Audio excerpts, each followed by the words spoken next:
মাধ্যমিকের ছাত্রদের সবচেয়ে একটি কঠিন কবিতা তোমাদের যেটা মনে হয় তা হলো অভিষেক। মাইকেল মধুসূদন দত্তের এই যে কবিতাটি রয়েছে এটা নিয়ে কিন্তু ছাত্র বা ছাত্রীদের মধ্যে একটা সাংঘাতিক ভয় কাজ করে। কি ভয়? যে কবিতাটা ভীষণ কঠিন, এই কবিতাটা সবচেয়ে কঠিন কবিতা এটা। আর একটা কবিতা রয়েছে আফ্রিকা, রবীন্দ্রনাথ ঠাকুরের লেখা আফ্রিকা, আর অভিষেক। আরেকটা রয়েছে কাজী নজরুল ইসলামের প্রলয় উল্লাস, এটা আমি পরে বলছি। আজকে আমি অভিষেকটা নিয়ে একটু কথা বলছি। অভিষেক কবিতাটা তোমার যদি কঠিন মনে হয় তাহলে এই কারণেই কঠিন মনে হবে, তা হলো এর হলো যে শব্দগুলো রয়েছে কবিতাটার মধ্যে, এই শব্দের অর্থগুলো একটু তোমার কাছে কঠিন মনে হচ্ছে। কি বললাম? শব্দের অর্থগুলো কঠিন মনে হচ্ছে, আর কিন্তু কিচ্ছু নেই। তুমি যদি শব্দের শব্দার্থের কথা বলি, এই শব্দার্থগুলো যদি তোমার জানা থাকে তাহলে কিন্তু এই অভিষেক কবিতাটি পড়তে খুব বেশি কঠিন মনে হওয়ার কথা নয়। ধরো কবিতাটা তোমাকে পরীক্ষায় নম্বর পেতে গেলে মাধ্যমিকে এই কাজগুলো কিন্তু করতে হবে।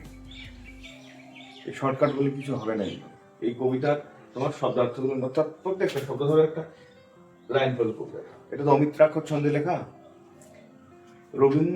মাইকেল মধুসূদন দত্তের কবিতাগুলোর মধ্যে ব্যাপকভাবে এই সংস্কৃত শব্দের ব্যবহার কিন্তু খুব বেশি। কারণটা হলো তিনি একদম প্রথম দিকের কবি।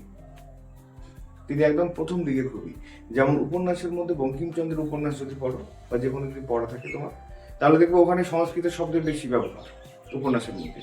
ঠিক একইভাবে এই মাইকেল মধুসূদন দত্তের যে সমস্ত কাব্যগুলো রয়েছে, বিশেষ করে মেঘনাদ বধ কাব্যের কথা বলছি আমরা, অভিষেক যে কবিতাটি রয়েছে সেটি মেঘনাদ বধ কাব্যগ্রন্থের একটি অংশ।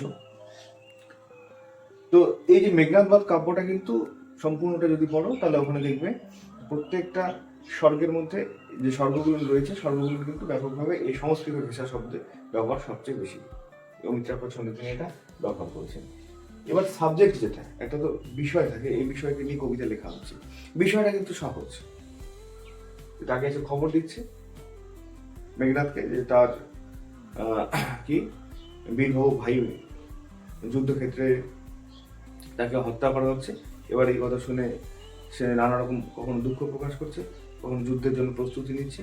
এই বিষয়গুলোই অভিষেকের কিন্তু বিষয়বস্তু, অভিষেক কবিতার বিষয়বস্তু। এটা হলো তার সাবজেক্ট, বিষয়বস্তু।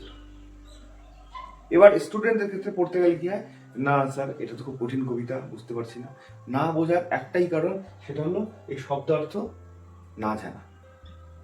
এখানে যদি ধরো সম্পূর্ণ কবিতাটা মধ্যে 50টা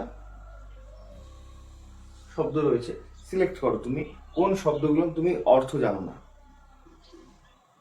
শব্দগুলো তুমি যদি অর্থ শিখে নাও তাহলে কিন্তু আর কোনো অসুবিধা নেই। বিষয়টা সহজ, এই বিষয়ের উপর কবিতাটা। এবার সমস্যা শুধু শব্দার্থের ক্ষেত্রে। তাই শব্দার্থটা শিখে নাও, অবশ্যই কবিতাটা সহজ হবে।